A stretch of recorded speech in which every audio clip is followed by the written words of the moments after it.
Sobrang dami pong natuwa dito kay Joy na kung saan po ay nagbigay ng latest update po niya sa kanyang social media account na sobrang sexy ni Joy at ang puti. So kung papansin natin itong si Joy, kung titignan natin parang ang hanimoy ay hindi po sila kapos o hirap sa buhay, no? Kasi ang kanyang kutis, ang puti, ang kinis ng mukha niya at kahit simpleng pag-aayos lang ang lakas ng dating niya, no.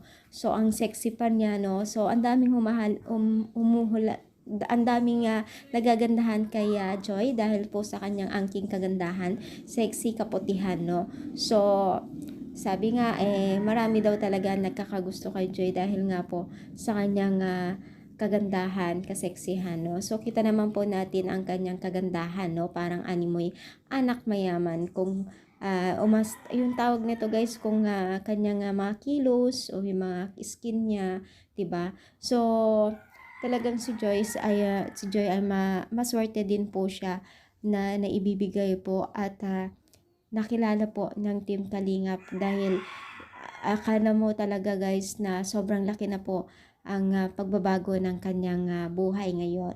Lalo't pa man po habang tumatagal ay nagkakaroon po siya ng tsansa na makapit po ang kanyang pangarap dahil isa po siya at isa sa mga swerte.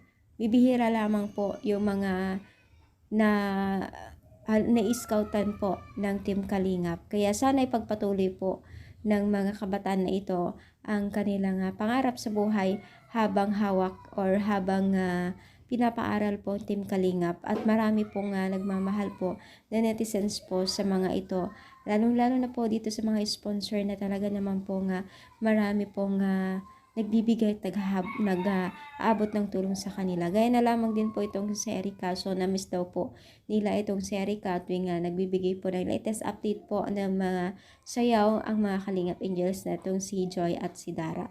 So wala tayo talaga magagawa kasi choice po yan ni Erica na maging privacy ang kanyang buhay.